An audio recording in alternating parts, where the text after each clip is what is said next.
So I have a jolly announcement to make. Uh-oh. Yeah, I'd like to do something on behalf of the members of BillWhittle.com that I did not ask their permission for, and certainly not their approval of, but I'm going to do it anyway. Maybe forgiveness? Well, it's not push our luck.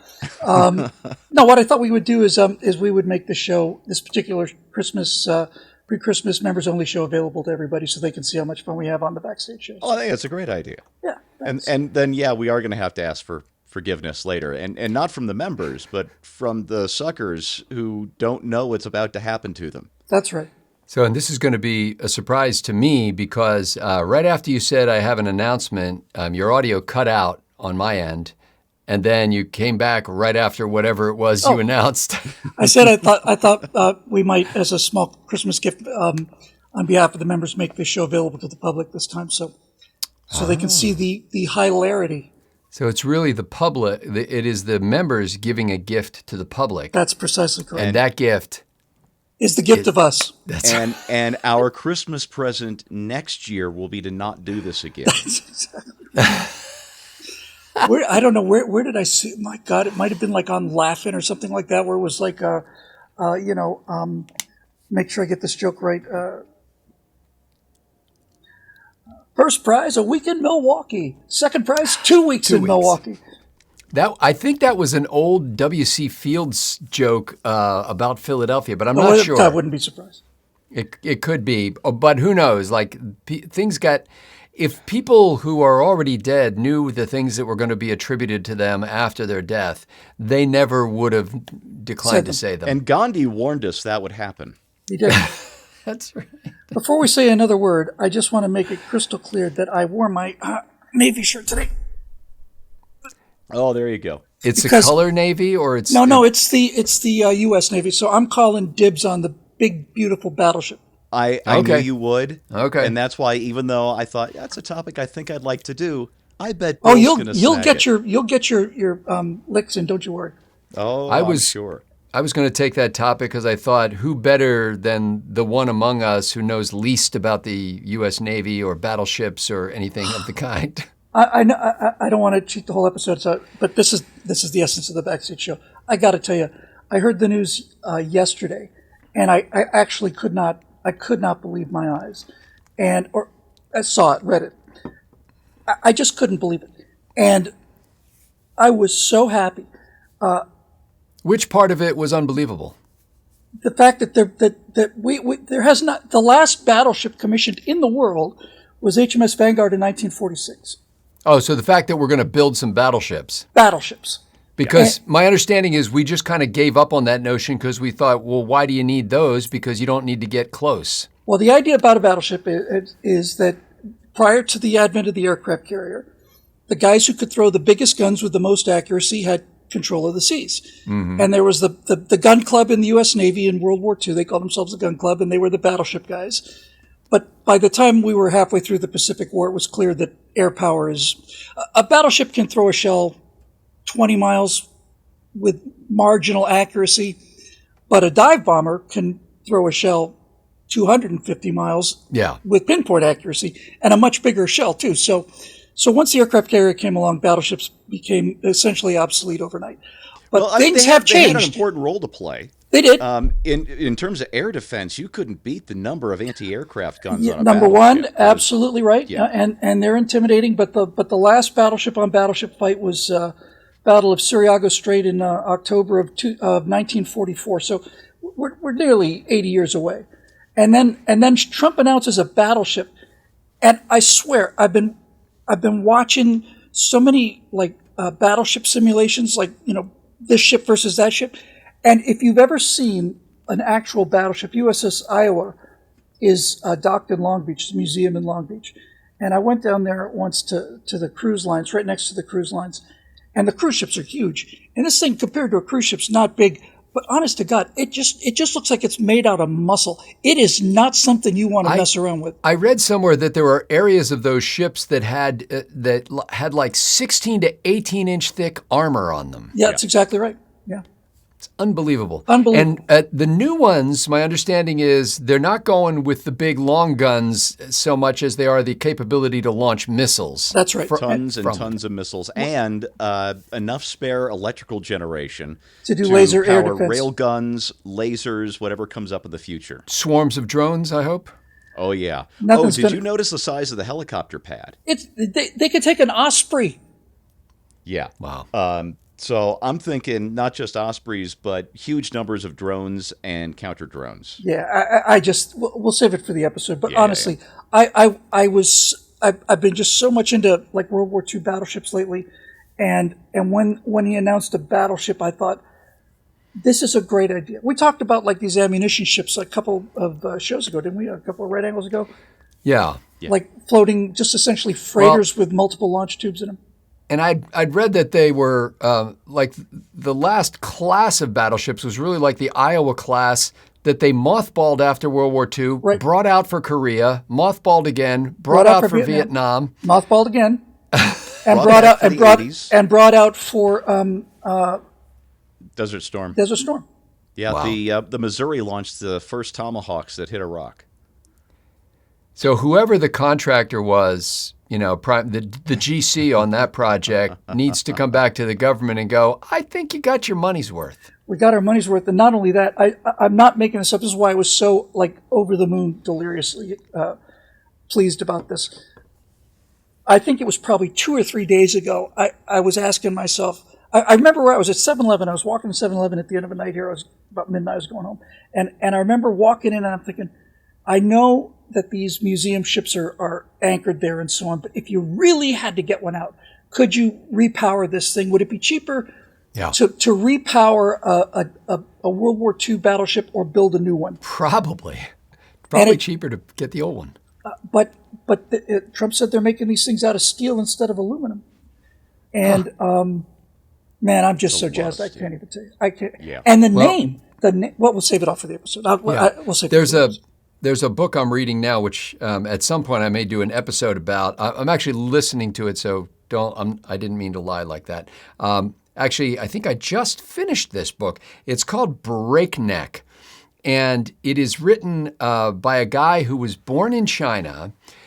Then his family moved to Canada, and I think eventually to Pennsylvania, and then for a while, he lived back in China again, and he happened to be there during COVID.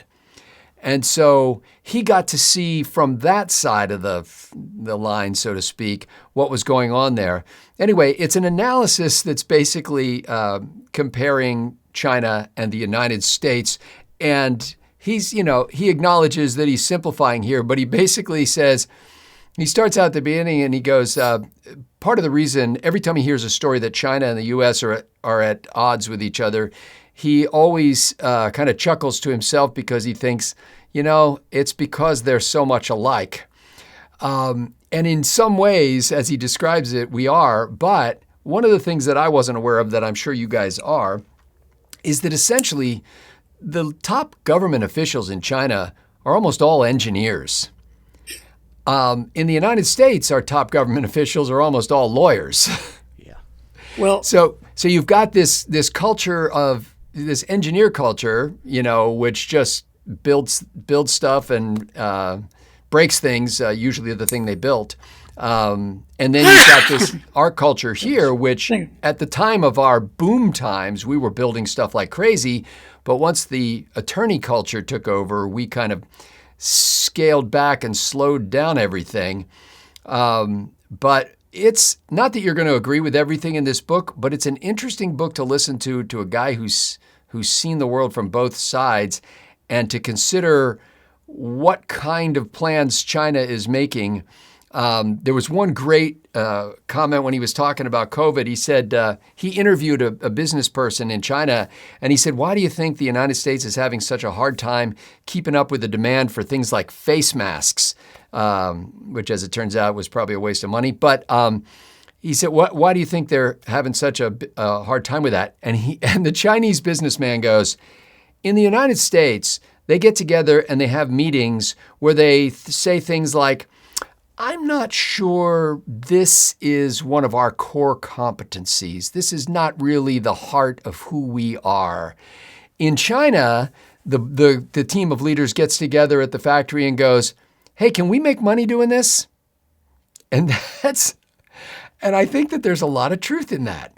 I think that there's a certain extent, there are a lot of companies today, and thanks to Tom Peters and In Search of Excellence and Robert Waterman, who basically said, stick to your knitting. Figure out what you do and stick to that. And so if something comes along that you need to make face masks, well, that's not what we do. In China, if their other job was making large earth-moving tractors and somebody said, hey, you want a contract to make face masks? They'd go, yeah. I think that's nuts personally, but yeah. By the way, as far as Chinese leadership being a cadre of engineers, I have no doubt that's largely true in their corporate world, but in their political world, again, we're back to the Navy, but I was taking a look at this analysis of China's third aircraft carrier. Looks a lot like one of our aircraft carriers. It's a flat deck carrier with catapults and stuff. And our decks are angled. The landing deck is an angled deck. This was a British invention that allowed you to land and launch at the same time. You could recover jets and launch them at the same time. And our decks, I think, are angled at 9 degrees, 9.5 degrees, something like that. And Xi himself said, no, I want a 6-degree angle. It just looks smoother or something like that. So they built it with a 6-degree angle. With a 6-degree angle, it takes out 3 of their catapults. If they're landing, that makes 3. They can't use 3 of their catapults. Now, in fairness, Xi was a chemical engineer, is my understanding. Well, he personally made the decision. This is what happens, though, when politics overrules the engineers. It doesn't matter how many engineers you have. In fact, Bill, this goes into the segment I'm going to do later today. And I learned this from you. The space station, the International Space Station, is in a basically useless orbit for actually getting stuff away from the Earth, which you would think that would be a nice little that's what it was sold as. Yeah, as a space station. Yeah. But the reason it's in the orbit it's in is to convenience the Russians, who we wanted to bring on board the ISS, and so political considerations completely overruled what should have been the ISS's biggest asset. However, as it turns out, we used a lot of their shuttlecraft, basically. They wound up launching stuff. I mean, that was the deal. Yeah. But we basically had to destroy the station in order to save it. And that's what they did. And I found that out. I think I'd been at PJTV for 2 months, a month or something, and I got a chance to interview a NASA guy, and I didn't know about that. The orbit is inclined at too much of an angle. If you want to go out to the planets, everything's on a flat plane called the ecliptic, and the station was supposed to be more or less on that plane or pretty close to that plane, but because the Russians launched from so far north, they had to incline the orbit of the space station really steeply. So now the Russians can reach the station. It's just the station can't reach the rest of the solar system without enormous amounts of energy And the hope was, this was during the 90s, that by making the Russians an integral part of the construction and supply and crewing of the space station, that would help, bind us together and improve international relations and all that good stuff. But it was a political consideration that severely handicapped the engineering concerns. It's funny because I don't think anybody anticipated that we could be hanging out with the Russians on the space station while almost being at war with them here on Earth. Well, but you got to remember what a small and close-knit community the astronaut community is. Yeah, but from 92 until, we were chummy with the Russians from 92 or 93 right up until, certainly until Putin invaded Georgia, 2008. Yeah, that's when things. So that's 20 years. You wonder if there's a Russian cosmonaut looking out the window of the space station going, "Oh, look, there is the land of Mother Russia," and one of the other guys goes, "That's Ukraine's land. It's not yours. Give it back." By the way, speaking of real, true space stories, I saw the episode last night, Spock's Brain. The worst by far of all. The worst episode ever made. That's one of the weirdest things I've ever seen in my life. And it is universally. On the one hand, it's horrible. On the other hand, you're like, man, that is really, somebody took a creative flyer there. I can't remember if that means you're safely past the singing space hippies or not. Not yet. Oh, eesh. Spock's brain is, all you have to do is say Spock's brain to a Star Trek fan, and they go, gotcha. That was universally considered to be the worst episode. Spectre the gun is awful, too. It's just terrible. It was really, it's, I don't know. Yes, it's terrible. On the other hand, only if you take it seriously. And because my take on the whole series so far take it seriously? It's been that it's like wildly entertaining and funny, not always intentionally, but I found it like, I mean, McCoy is using basically a small handheld game console to make the brainless Spock body move around by pressing clicky switches. He wasn't brainless. He had his mechanical space Well, brain.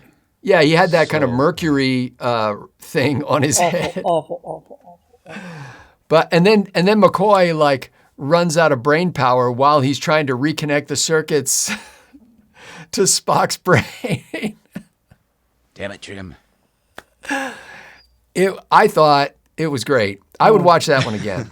Horrible episode. And then there were all these dingbat women who were living underground who they were so clueless. You thought that was like the all-powerful leader at first, and then you find out that they don't know a thing.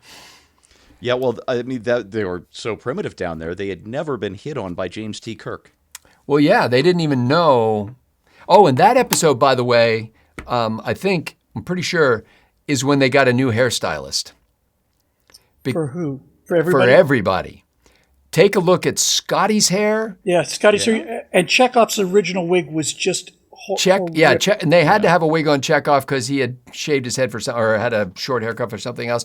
But the only person whose hairdo didn't change that I could tell in Spock's brain, that episode, was Spock. Kirk's hair was different. It was kind of more slicked back and tighter, like a shorter and neater haircut. Chekhov was different. Uhura was different. Like everybody had a different hairstyle, and there was some new tech there too. So, but I think they got a new hairstylist for that episode. Well, I think Spock's brain was the start of season 3, if I remember correctly. That sounds right. And then that makes sense. They do some, there was some rejiggering during the summer hiatus, and yeah. So they got refunded at a higher level. For more current entertainment, by the way, I can't remember if I've ever mentioned this to you before, but we just saw it for the second time. People may not see this in time to enjoy this, but you can watch it anytime. What I consider to be a little-known but worth-watching Christmas movie. I already mentioned Spirited, which I thought was great, very entertaining. But this one is called Red One. Have you seen Red One?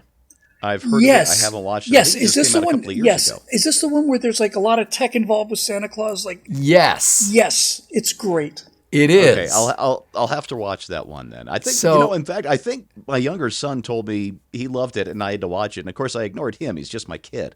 That's right. But now that you guys have endorsed it, well, it's great, Steve, because the central character, Chris Evans, plays the protagonist in the story, even though it's other famous people are in it. But the protagonist is not paying attention to his kids, so you need to watch this. Now I've already forgotten what you said. Hang on, I gotta. No, the good one that Melissa and I watched just last week. We missed it in the theaters, and then we kept putting it off until you didn't have to rent it anymore on Apple TV. Is the F1 movie? I heard that was good too. I have not yet seen that, and we just canceled Apple TV. Well, it might be the best popcorn movie since Top Gun Maverick, and it's basically Top Gun Maverick in cars, just like Days of Thunder was Top Gun in cars. I would like to see that on a big screen. Yeah, but me, who knows zero about racing, I mean nothing about racing, that movie held my hand and taught me a lot without ever engaging in super awkward, obvious exposition. Or at least a lot of stuff that came off as being true. Yeah, well, sure. It doesn't have to be true. It is a movie. As long as they stay within the context of the setting. Yes. It's just good fun. So the Santa Claus role in Red One is played by J.K. Simmons. the guy who's like sells life insurance on. I know who J.K. Simmons is. Anyway, this is amazing because I forget the name of the other movie he was in. I've only seen trailers for it, but he's in a movie where he's like a band leader or music instructor. And I've seen clips of this thing and I think, you are a terrible person. Like, not just the character in the movie, I'm saying JK is a terrible person for taking this role and portraying such a terrible person. He's awful and he's great at it. And then he plays Santa Claus. But he doesn't play Santa Claus the way everybody else plays Santa Claus. And Dwayne Johnson is his bodyguard. I'm thinking of a different movie. So you got to see this. I'm definitely thinking of a different movie because this movie's years old. And it had something to do with elves having like a lot of tech is what I remember. Well, there is tremendous amount of technology involved in this. And it is like... I've not seen this movie. And I thought, this is interesting because they basically, if you had powers like Santa Claus does, wouldn't you have better technology? So everything about it is really intriguing the way they did it. Now, the only thing is my wife kept interrupting the movie and asking why the evil people, she didn't understand the premise of why they were evil and why they were doing what they were doing. There's a lot of that going around.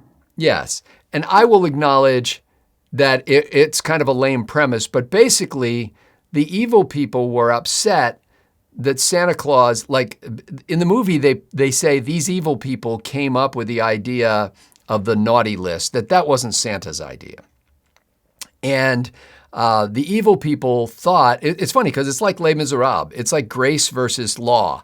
And the evil people are the ones who say, we need to punish the people on the naughty list.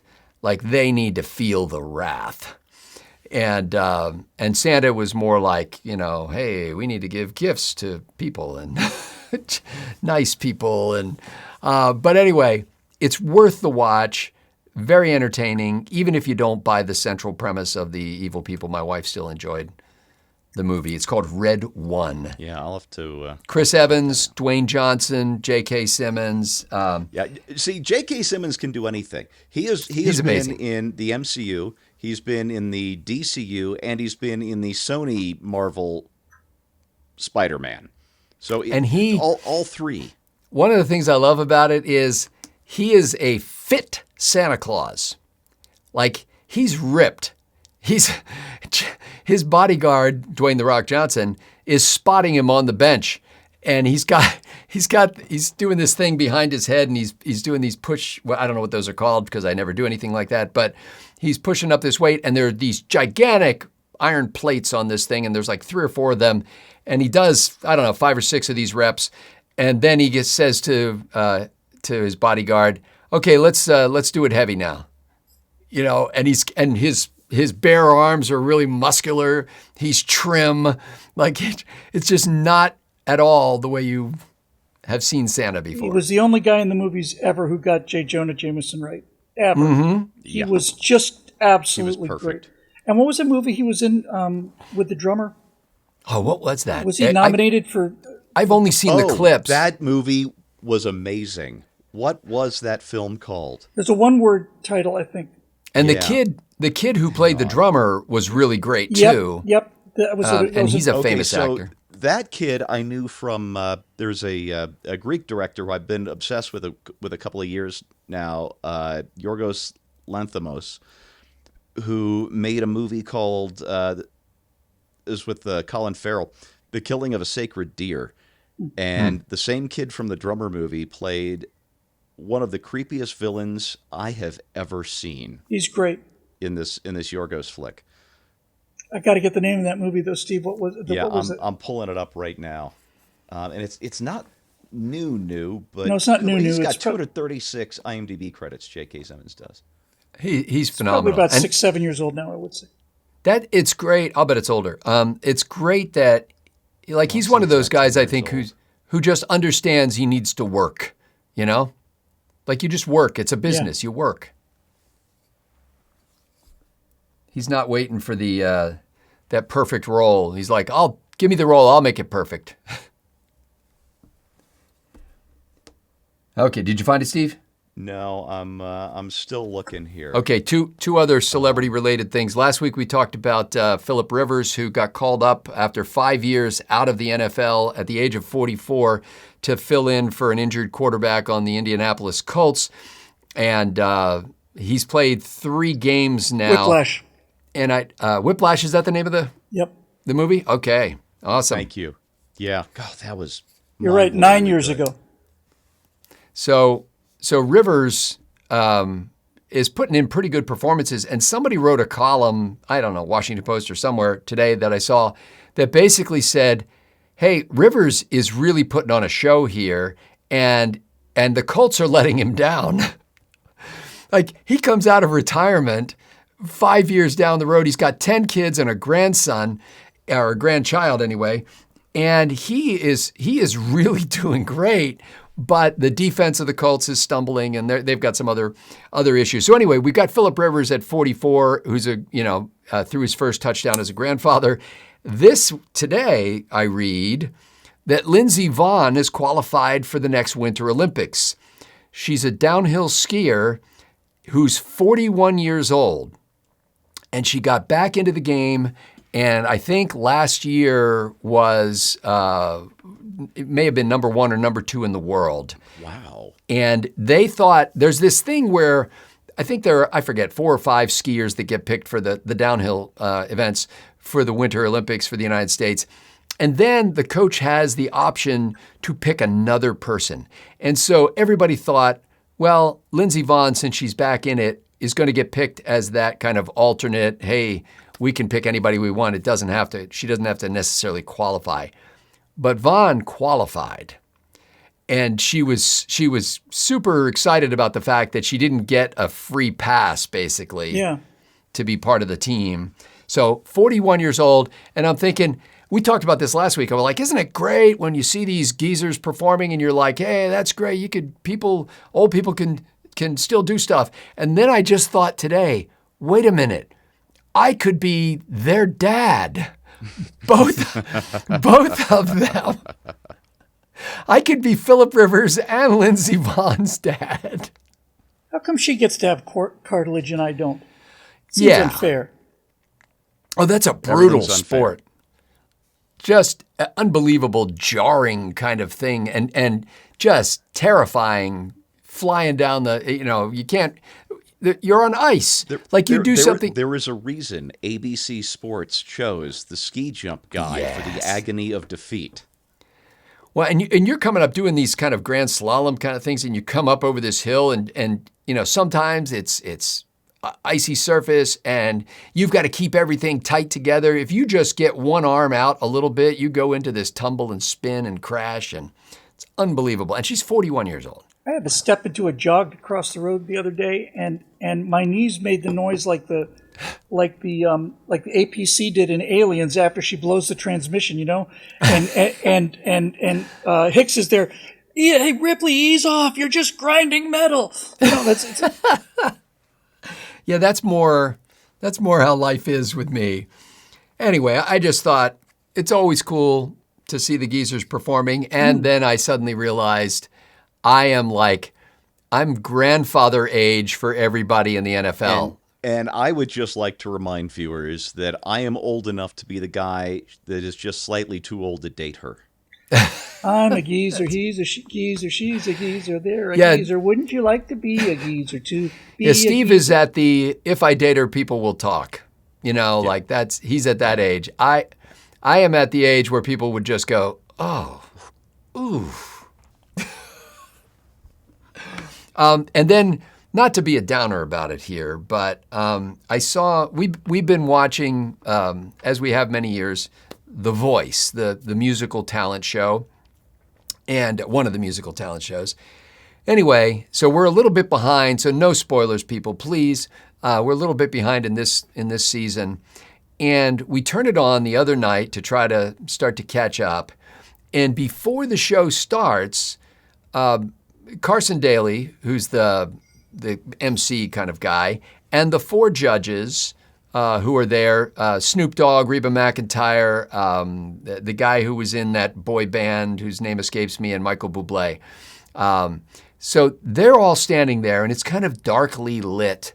And Carson Daly starts talking about the horrible things that have happened in the past week, and about the brutal shootings, about, Rob Reiner's stabbing, death. I hosted this segment last week. Yes. So all of this, he starts talking about that. Now, that was probably on last week, but we just saw it this week.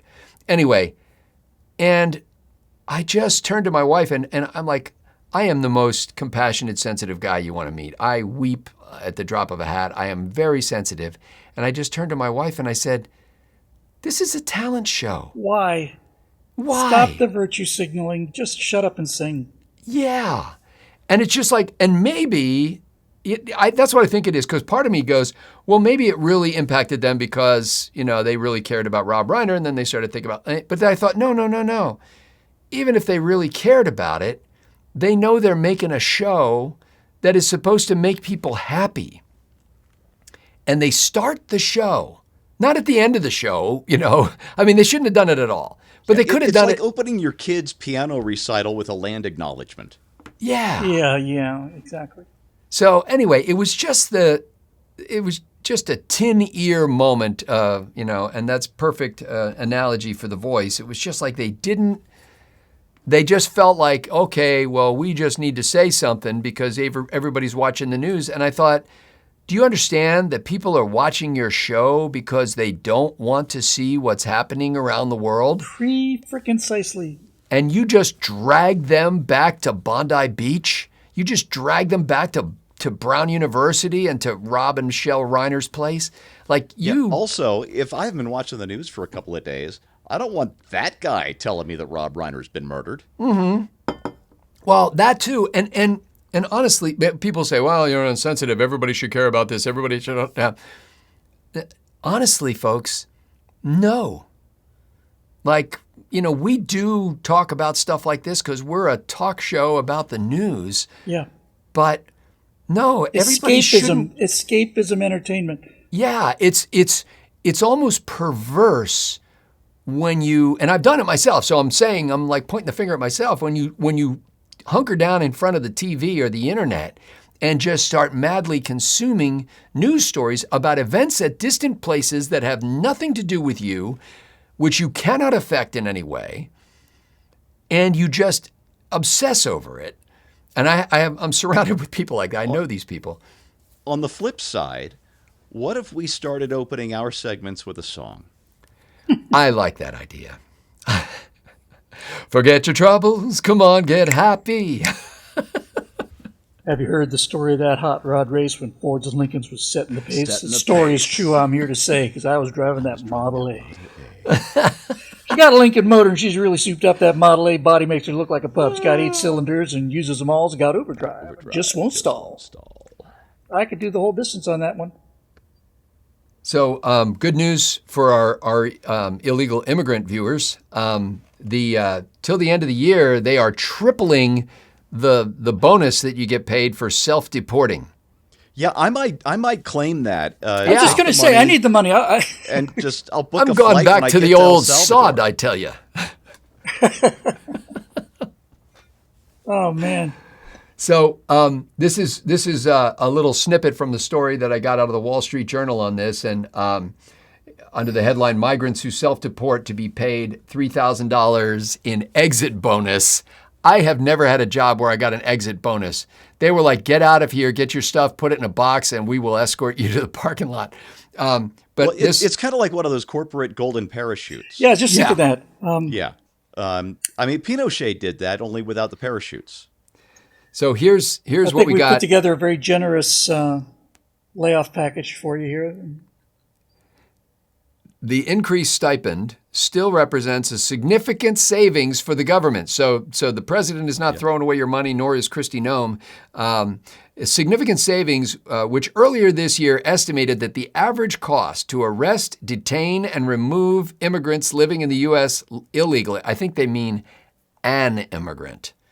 Like they didn't say this right. Yes. To remove an immigrant living in the U.S. illegally, the estimate is $17,121. That's just That's to get them to leave. So if they're voluntarily leaving, you go, I'll tell you what, if you do it fast, we'll give you $3,000. We just saved $14,000. And if I remember correctly, the other side of that incentive is that if you voluntarily leave, you are eligible to come back legally, should you so choose. But yeah, and they're saying now if you don't, that's actually the best part of the argument. That's the best part of the argument. Yes. Although, a little extra Christmas money. I mean, there's a little Feliz Navidad going on in several towns now south of the border. So a lot of people have actually taken them up on. Yeah, apparently through various means, including this one, something like 1.9 million illegal aliens are believed to have left the country in 2025. Wow. And Gavin Newsom, by the way, did I say that right? There's another Wall Street Journal story under the headline, California cuts back on costly immigrant health care. So as it turns out, there's this program called Medi-Cal, I think, or something like that. Yeah. So they decided a while back because Gavin Newsom cares. Oh, wait, hang on, Scott. I gotta interrupt for just a sec. Please. I know it's spelled Gavin Newsom, but it's pronounced Putz Face Jerkwad. I thought I was saying it wrong. Yeah. It's subtle. So it's a homonym. Anyway, so they thought a while back, I forget exactly when, they said, this would be it would be great. We need to provide health care for these poor people because they're spending all their time in emergency rooms when they do get health care, and it drives up everybody's costs and blah, blah, blah. Well, as it turns out, when you say that you're going to give free or really cheap health care to a bunch of illegal aliens with no consequences to their immigration status or their unknown status, they take you up on it. And in vast numbers that were unexpected, the state is now trying, I'm reading a quote from the Wall Street Journal, the state is now trying to wind down a multi-year policy experiment that has outraged many conservatives by extending comprehensive health care to an estimated 1.7 million people living in the country unlawfully. Now, that's not in the country, that's in California, which is like a country. And the thing is, when you make something free, even if it's something like healthcare that doesn't seem like something you might not want to consume if you didn't actually need it, people will. They'll go to the hospital for a cold. They'll go to the emergency room for a cold because, may I get some free drugs, whatever. I was going to say, I'll go to the emergency room for morphine. If Washington decided, hey, car maintenance is important, it's a right, free oil changes for everybody from now on, people would go in every 1,000 miles, every 2,000 miles. Hey, it's free. Well, and now they're trying to, so here's the spokeswoman for Newsom. Okay, so how do you spin this? After the governor made a big deal about what a gracious man he was being.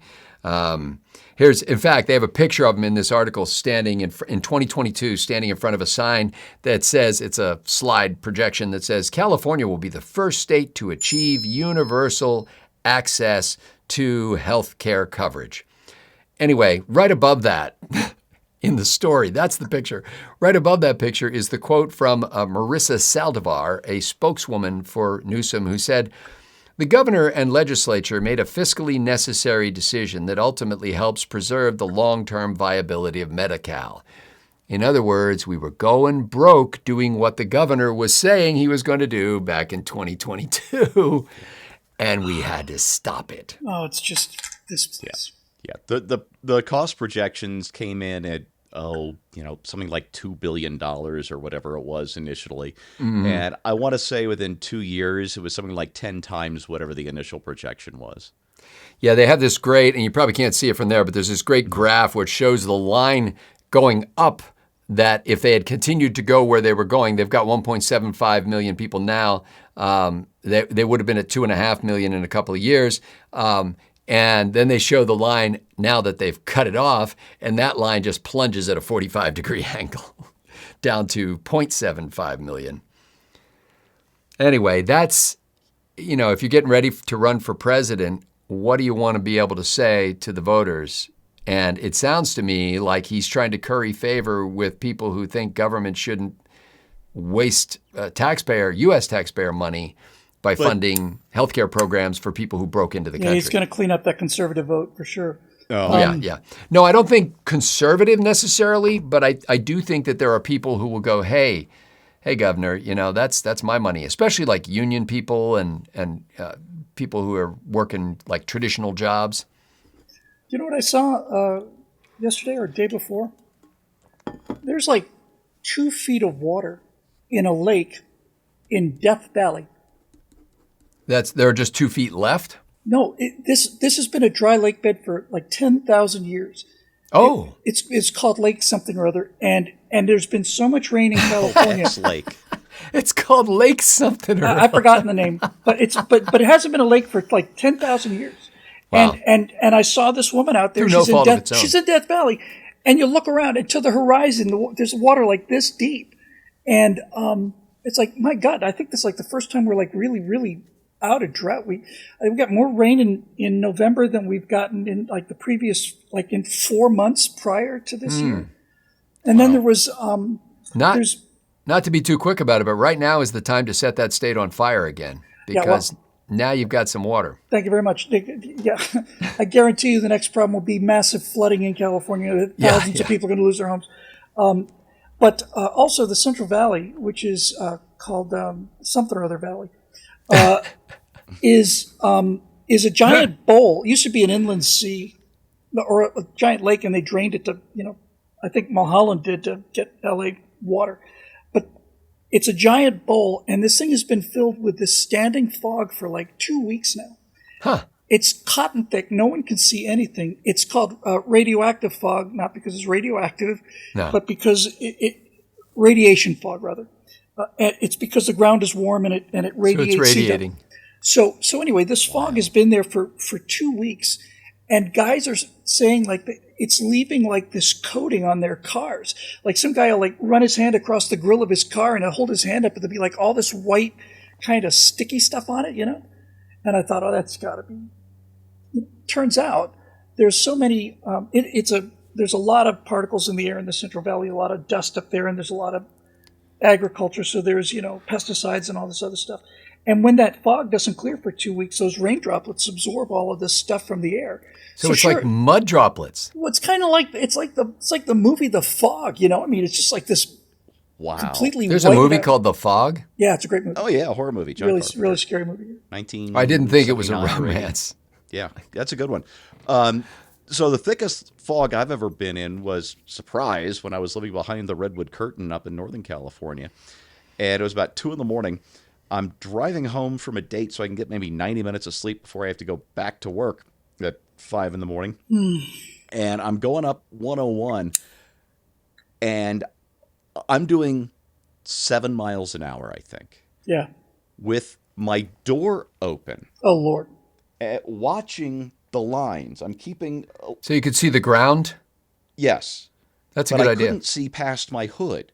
I had no idea where the road was looking out the windshield. So I'm following, the dashed line on the highway to get home. And somebody flies past me doing like 9. Like, asshole! Those are some horrible accidents, man. When you see those multiple car pileups and it just never ends, there's something especially horrifying about that. Just really, really, really, really disturbing. When they just keep coming, they just keep coming. Yeah, you can't see. Do you guys know anything about this situation with Kevin Roberts and Heritage Foundation and a bunch of people just leaving Heritage, including one of the guys who helped to write the Heritage Guide to the Constitution, which I have a hardcover copy of right in the other room here and have referred to on many occasions.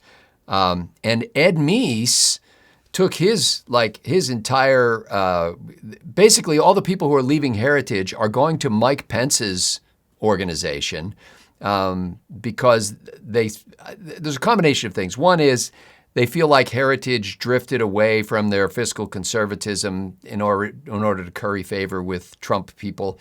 But also apparently there was some sort of suggestion of anti-Semitism or something.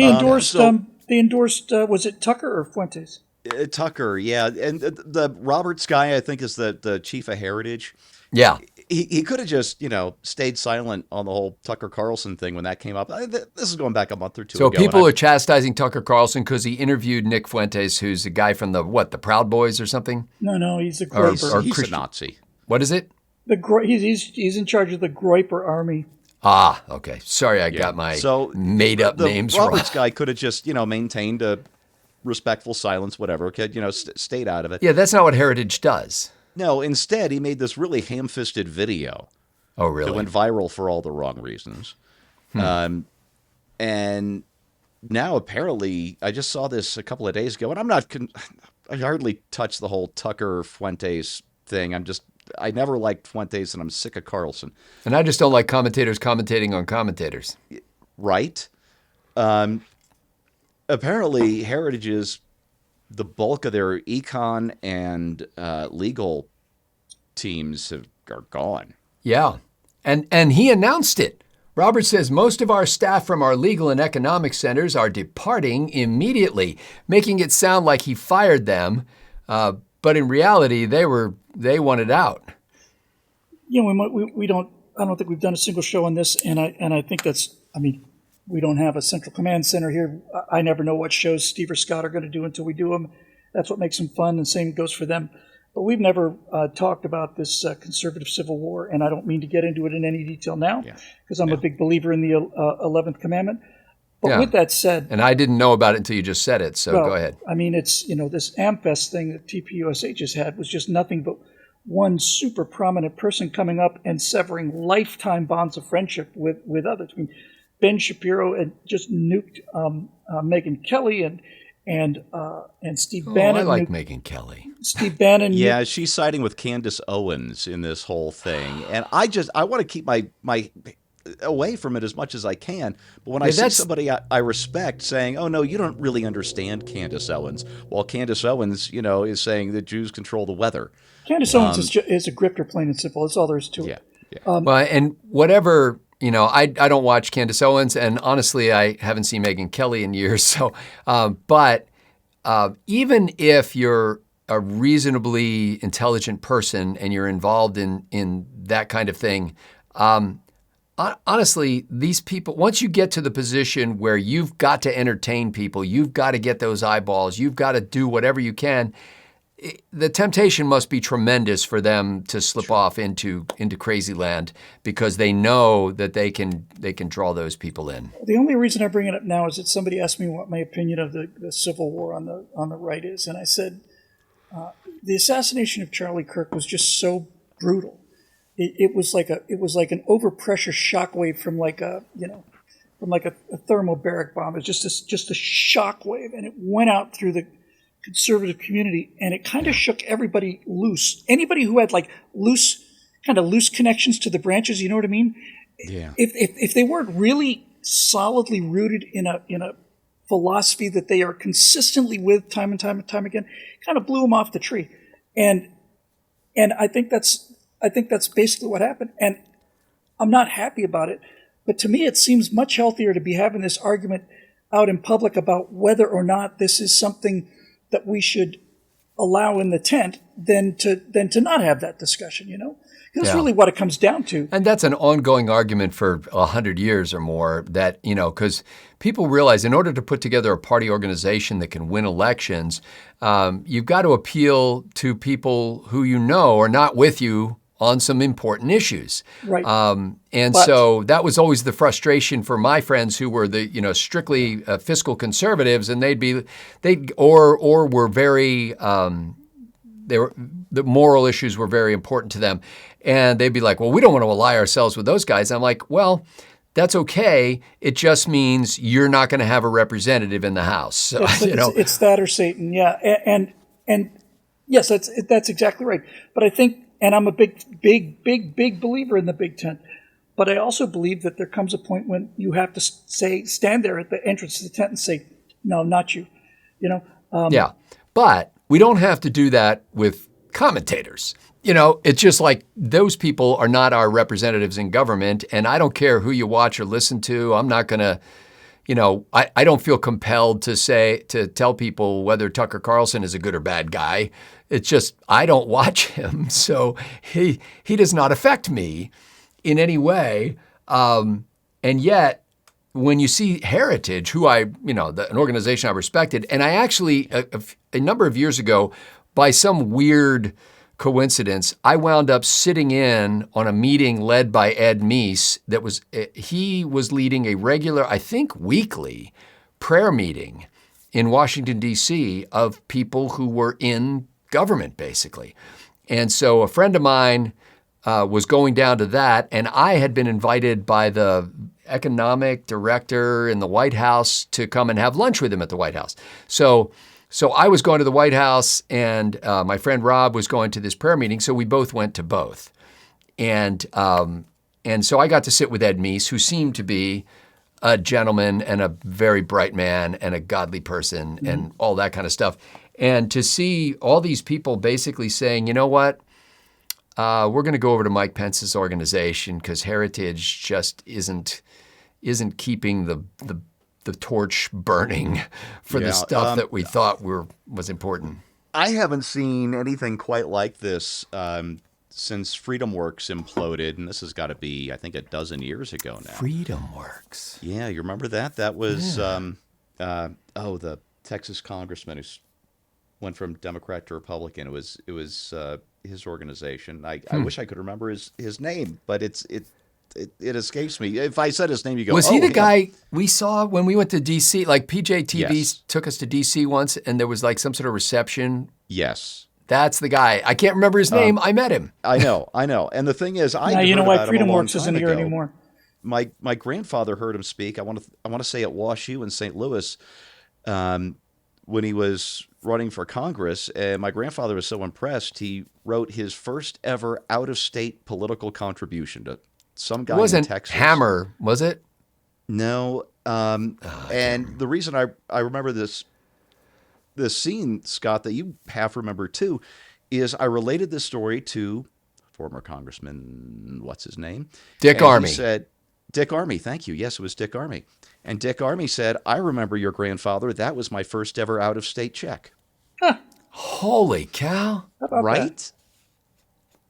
That's really amazing. I've still got a T-shirt, actually, that I love from, you guys remember the Right Network? Oh, wow. Kind of, sort of, barely. So this is different than Right Media. Yes, Right Network was not too much longer after we were at PJTV. And I think Kelsey Grammer was behind it in a big way and a couple of other big people. And they had fantastic branding. The T-shirt I have is still great. It's a dark gray with orange. And it's just really, really cool logo. And they had banners everywhere in Washington, and Right Network was coming in, and it was like, oh man.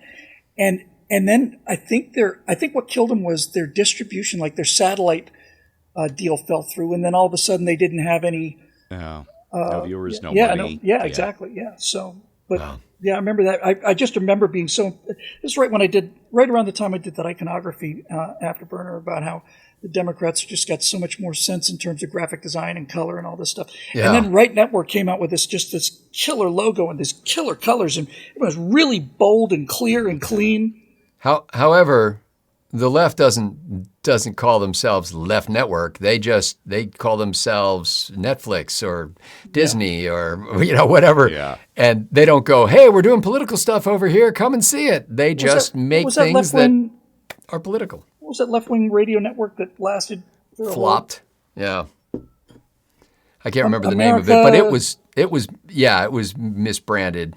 And people, it's like, when you have to announce, like, this is our political affiliation, then all you're going to attract is the people who already agree with you. All I remember is that Janine Garofalo had a show on that network. That's right.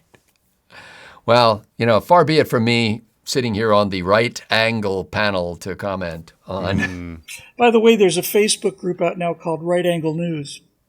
Really? Yeah. Oh, yeah, they've been around a while. Yeah. And by the way, I did follow them on Twitter, but they are not a reliable source.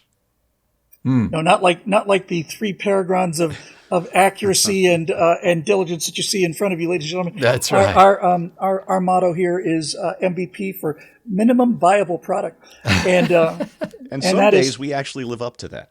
Yeah. Not this day. That's right.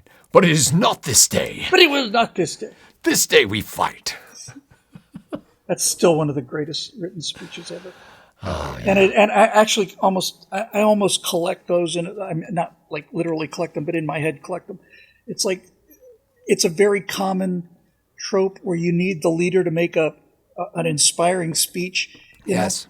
Know? And most of them are just trash. Yeah. The worst example was in the third Pirates of the Caribbean movie, which watched like it had been written by a committee of the big-name actors' agents. I like the Braveheart one, which I think was brought to you by the Colombian Coffee Bureau, because Mel Gibson looks like he's gone out of his mind on some sort of upper. That was a good one. I thought that was a good one. Oh, I love it. They had to give Keira Knightley, pirate captain of her own ship. I never ever in my life have ever bought the Chicks rallying speech. I just don't. And it was so bad. Do not. I'll make one exception for this, and that is Joan of Arc, who apparently had the ability to do that for real. Yeah. But I've never ever once believed it, and I mostly don't believe it in just about anything else. But I don't think you're going to top Aragorn's speech. I think that might be the best. Well, and this is why Black Widow is so great. Henry V is actually the best. Yeah. I was about to say. I mean, Henry V that's the St. Crispin's Day speech. It's phenomenal. That's the one. Churchill had a bunch of great ones, but man. But I think what I love about what's her name is Scarlett Johansson. That clip where we see her first, and she's tied to a chair, in wearing basically a frilly negligee-looking outfit, and you just think, "Oh, look, another pathetic female victim." And at one point, she gets put on the phone with I forget, one of her bosses, Samuel L. Jackson. I can't remember which one. And she goes, "I'm working here." She says, "I'm in the middle of an interrogation." That's right. And it's just so, like, the whole thing, the way she played that whole scene. Yeah. I mean, they gave her the words, but the way she came off, like, I'm at work. You know, you're interrupting what I'm doing here, and it's really annoying to me. And then she does this incredible drop kick, everybody.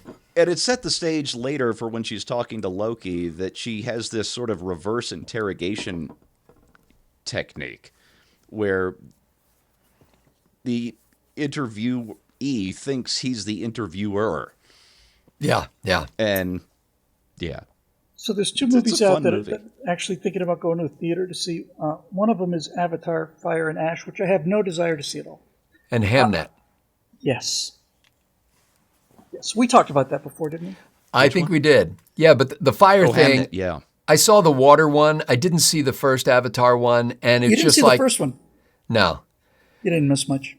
I saw the first one. It was Dune. It was just.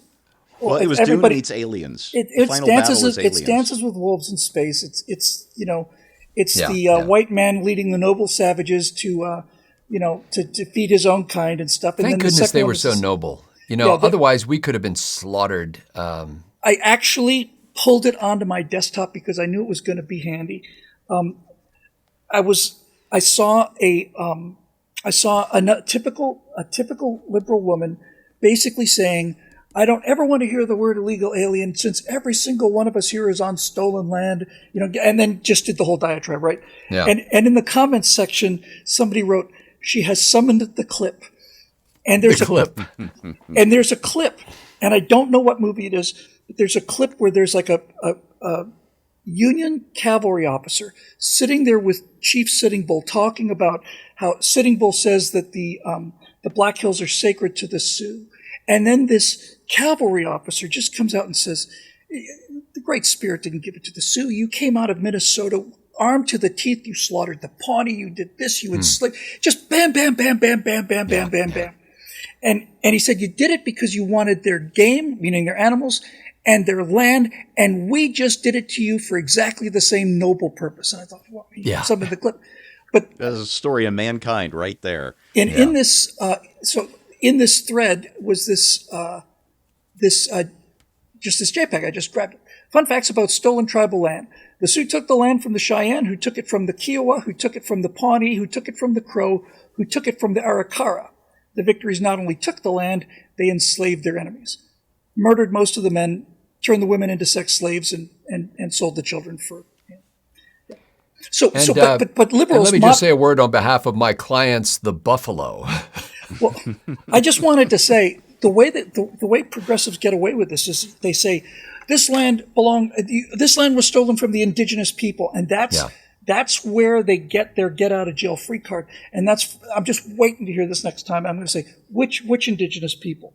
Yeah. Which one did we steal it from? Which ones are your favorites? No. Which one did we steal it from? Well, whose land was this? Well, this was Sioux land. Okay, well, the Sioux stole it from the Cheyenne. The Cheyenne stole it from the Kiowa. The Kiowa stole it from the Pawnee. So we don't want to hear it, I don't want to hear it. I did a segment on that. I think it might have been the What We Believe series, where I took a look at, it wasn't El Paso. It was, what's that Central Texas town? Towards the Panhandle. Out in the West Texas town of El Paso. I said, Lubbock? Lubbock. I think it was Lubbock. Yeah, I think it was Lubbock. And I just put a pin on Lubbock. And I said, the whole La Raza thing is that this is Mexican land. We got to give it back to the Mexicans. Mm-hmm. So I basically just put a pin in Lubbock. And I did some research on the history of that area. And I'm sure it was one of the What We Believe series I did back in 2010 or something. And I said, okay, so if we're going to give it back, we got to give it back to the people that had it last. And the people that had it last were the Confederacy. But the Confederacy took it from the Texas Republic. So we got to give it back to the Texas Republic. The Texas Republic took it from the Mexicans. But the Mexicans took it from the Spanish, and the Spanish took it from the French. And the French took it from the Spanish, because that's how that went. The Spanish took it from the Apaches. The Apaches took it from the Comanches, and it took it all the way back to Piltdown Man or something like this, right? And I said, but during National Brotherhood Week, I said, but there's all of these people that have taken this land. It wasn't Piltdown Man; it was another one of these prehistoric people, right? Yeah. I said, there's only two people that have a claim to this land that's legitimate. That's the people who started there and the people who are ended there. And since they're not here anymore, it's ours, and you could just kiss our red, white, and blue star-spangled butts. And it's everything that the left gets away with, they get away with because they leave out things. They leave out periods or commas. Congress shall have the right to regulate commerce period. Among the states, the Indian tribes, and foreign powers. They leave that part out. Yeah. That kind of thing. Okay, so final thought here today is I was watching a YouTuber the other day who says that she is not really on camera, but that it is her artificial intelligence avatar. Now, I'm looking at this person going, I cannot tell if this is an artificial intelligence avatar or a real young woman. I don't know. But she is saying, look, everybody's all focused on artificial intelligence right now, but she said she's not giving investment advice, but essentially the real money, the people who understand what's happening in the future are going to be focusing on quantum computing. Yes. Not only because of the effect that will have on artificial intelligence, because basically she's saying AI and large language models kind of cap out at energy usage thresholds. And quantum computing runs on basically nothing.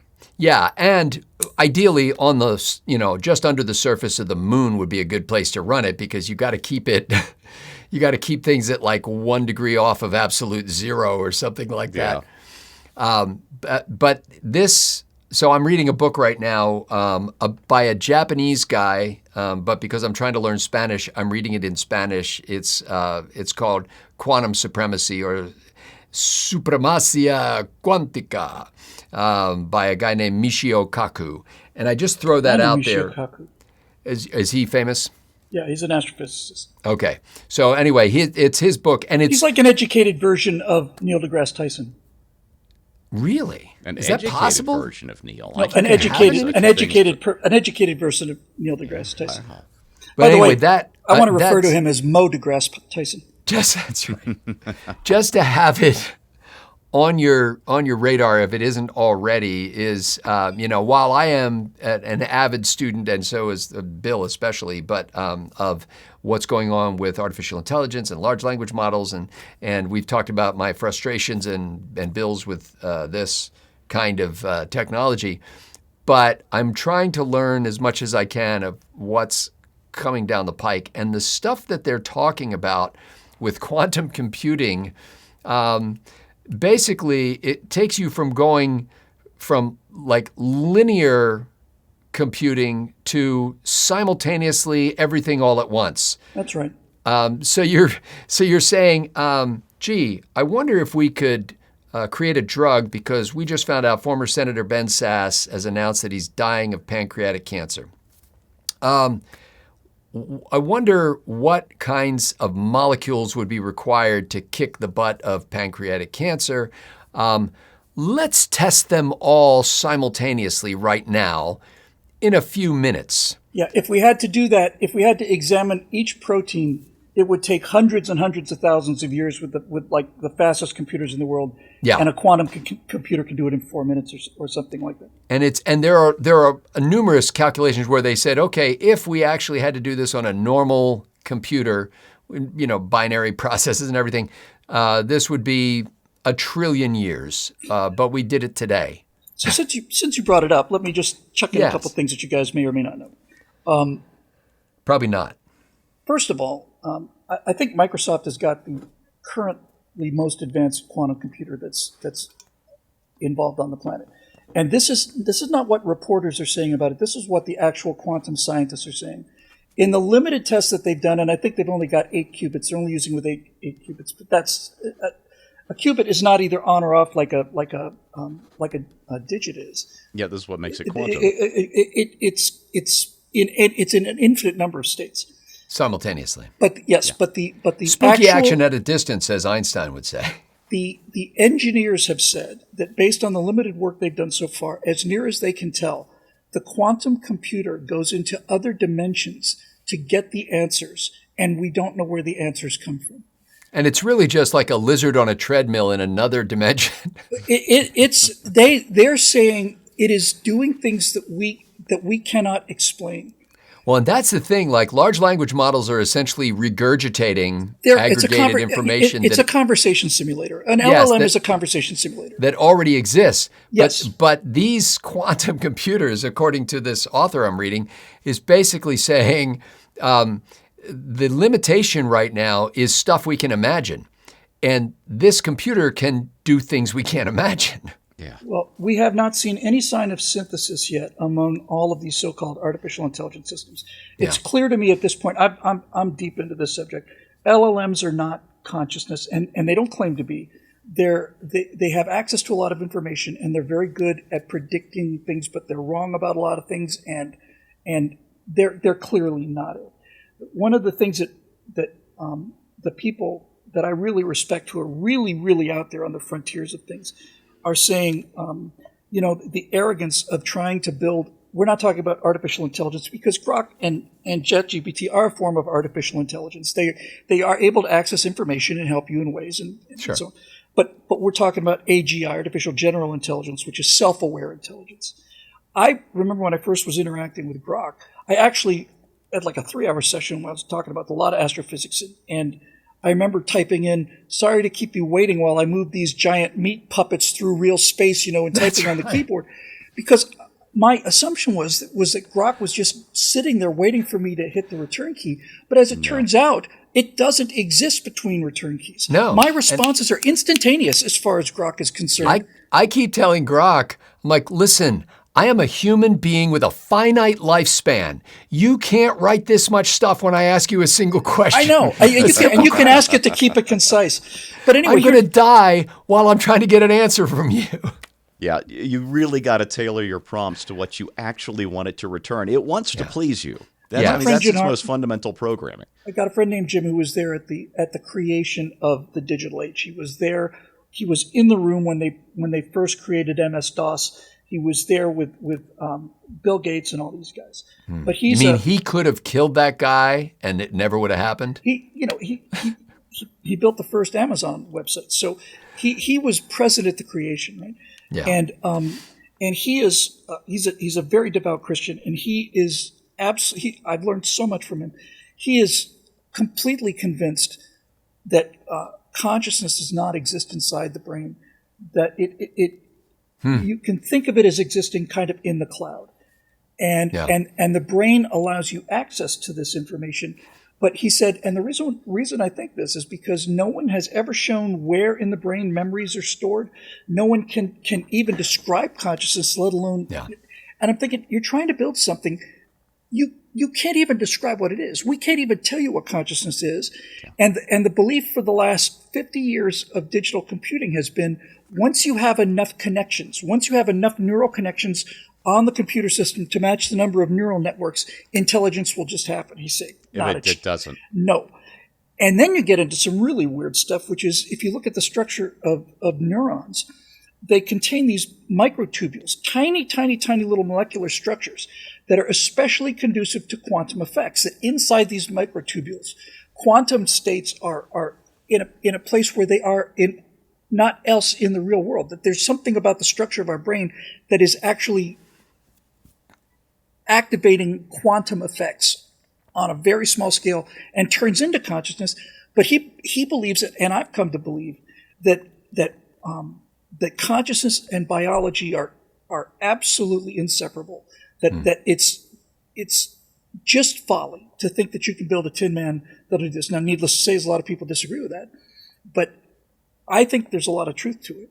And well, it's funny because if you read the New Testament, one of the things that the apostle talks about when he's saying, if what's going to happen in the future, there were a lot of people speculating about what happens after you die and things like that. And he is pretty clear in saying, you will have a body. So your consciousness is not independent of physicality. You will have a body, but the relationship of that body, which he refers to as a glorified body, to this body, your terrestrial current physical form, is like an acorn to an oak tree. Mm-hmm. And so even though you will recognize it as being a physical body in which the soul dwells, if you want to call it that, it's not going to be this simple form where you're going to go, oh, that's Aunt Matilda. It will be spectacular by comparison to what we enjoy now. And this idea that you can't, a lot of religions are basically saying there's a spiritual realm and then there's a physical realm, and never the twain shall meet. And the physical realm is fake, basically. But that's not how it is. If I get this new body, will I really be able to perfect my tennis serve? Well, I'm not sure, but I'm pretty sure they're up on pickleball. You will and you won't, both at the same time. But just as a tease, I know we're in a little long here, but just real quick, I just got to get this said. I've been working various forms of this floating in my head for 50 years now, but I'm working real hard on this science fiction franchise called The Colonies. And there's a real problem telling a story about interstellar travel where you're limited by relativity. Because the stories just get out of sync. If it takes 12, if one star is 12 light years away and another star is 6 light years away, you can't travel at the speed of light. So it takes, let's say, 16 years to get to this one and 8 years to get to this one. All of these stories, it's just not possible to write. So I need faster than light travel, but I've committed myself to no magic, right? No phasers, no anti-gravity, no magic of any kind. It's just real hard science. So I spent a lot of time looking into like warp drive kind of things, where you bend space-time and you're moving a bubble through space-time, but you're not actually going faster. And then wormholes and the amount of energy it takes to go through space-time and all this stuff. That's the kicker. But I realized about 3 weeks ago that everything that I'd ever thought about in science fiction terms was a result of early 20th century physics. Yeah. That Einstein was controlling everything. And when Star Trek came out in 1966, the writers were science fiction writers. So they used the latest terms in experimental physics for 1966. Yeah. You would hear about wormholes. You would hear about warp. You would hear about space-time dilation. You would hear about Einsteinian issues, and we're traveling this many times faster than the speed of light. But I decided in a flash, I realized, no, I'm going to produce a science fiction series that is going to be using 21st century physics. So we're not going to talk about space-time. We're not going to talk about wormholes. We're going to talk about the quantum substrate that creates 3D space, that these qubits are all connected to each other, and that once every tick of Planck time, which is 1 trillionth of a second, all of these interconnected qubits communicate the state of the universe, update it, and then project space-time. And so instead of us boring a hole through space-time, we're not even going to deal with space-time. We're going to convince the qubits that this area of space and this area of space have the exact same identity. And if you can spin the qubits to believe that they're the same identity, then they're in the same place. So you're not pushing through the jello. You see? See, I would do two things because I'm not smart like that. Number one, even though your characters can't move through space-time at that kind of pace, your readers can. And so I don't necessarily need to have characters that are traveling from one zone to another. I can just drop the reader into various places in wherever I want them to be, where things are happening, and dramatic storytelling can happen in those places. And it doesn't even necessarily have to be the same characters. And the other thing is, I don't think that the characters in the story need to necessarily understand it. They don't, but the fans do, because science fiction when it's good tickles a science fiction fan, sees something and says, yes, that's possible, or whatever. I'm just going to say this. Einstein told us that the universe is made out of space-time, out of this four-dimensional lattice of 3 dimensions of space and 1 of time. But quantum tells us that the universe is not made out of space-time. It's made out of information. It's information. And the information embedded in this substrate of qubits that does not exist in 3-dimensional space determines what happens in space-time. It extrudes space-time. And if you spin the qubits the right way, there is no distance. It's not like you're going from here to there. You're just making here and there the same place. Yeah. So I'm going to do it like, I'm not going to do it like, here's a 9-minute lecture. Tell me, Professor, how does this drive work? Yeah. But I am going to do, as a sort of a supplement, I am going to do like a 7 or 8 minute AI tech talk on it, set 150 years in the future. Here's how our probability stations work. Well, what I love about this is because of the advancing thought life of humanity, at some point 100, 150 years from now, people are going to find your book or your video or whatever it is that Bill Whittle winds up making out of this. And they can say he was ahead of his time. And they're going to look at it and they're going to go, look at this steampunk stuff. This is cool. Look at it. It's and they're going to say, he was so far ahead of his time. He was such a genius. Why did he die in such abject poverty? That's right. He was able to solve the space-time problem, but not the royalties issue. So instead of hearing like this is the language of the engineering and the physics that has never been done before. So when they're talking about these, they're not stargates. They're probability stations. And you've got a problem like you've got coherence load, divergence margin, lock stability, informational terrain.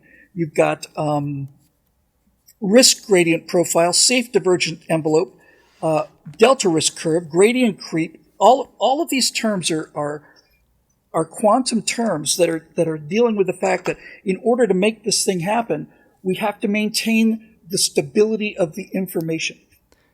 Will there be any English language stuff in this book? There will be. Because I'm good at explaining. I'm good at explaining complex things. I've got just enough of a brain to see the shadows on the wall of the cave, but I'm good at explaining things. That's good. Yes, I'm really looking forward to it. I downloaded, because I'm reading this book, Breakneck, by Dan Wang, or Wang, however you pronounce that, the Chinese guy. He mentioned something that I think has become a Netflix movie now. There's a trilogy called The Three Body Problem by a Chinese author. Mm-hmm. And so I thought, hey, I can get that for free on Kindle Unlimited. And I forget whether I'm getting it. Yeah, it's in English. So I thought, I'll start reading that. So I read the first page. The first page has the cast of characters, basically. And they all have, of course, Chinese names. And he lost me there. Try watching the miniseries based on the first book. I enjoyed it. I was just like, I can't, like, I'm 3 characters into this, and I'm already confused about who's who. Yeah. Well, anyway, ladies and gentlemen. A small Christmas gift from the members of BillWhittle.com to those of you out there. I suppose it's Christmas penalties, probably. That's right. What we're really trying to do, folks, Naughty if you're not list. a member of BillWhittle.com, is to show you what these delightful people have to put up with every week. And we have tested their patience for many years now, and they keep they're the ultimate. Thank you, sir. May I have another kind of audience that we saw in Animal House.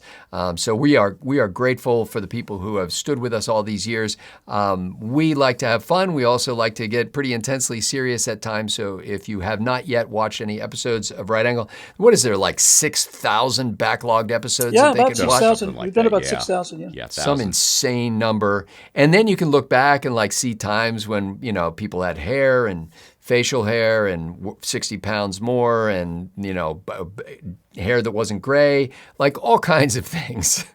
If you look back in the history, we used to wear suits. We did. Can you imagine that? If we were to play the first episode of Trifecta, which is what we called the show back at PJTV, and then cut to us now, we would look like 3 astronauts whose hibernation cells had cracked in the voyage. Yeah, opening scene of Planet of the Apes. Yeah. All of a sudden, it's like that guy in Raiders of the Lost Ark going, "Ah!" All right, ladies and gentlemen, thank you Merry for Christmas. What was that? Christmas, indeed. Merry Christmas. Merry Christmas, yes. Thank you for your time and attention, and we're going to go about making this week's episodes of Right Angle. For Bill Whittle and Stephen Green, I'm Scott Ott. Thank you for the members at BillWhittle.com, to the members at BillWhittle.com for making Right Angle possible.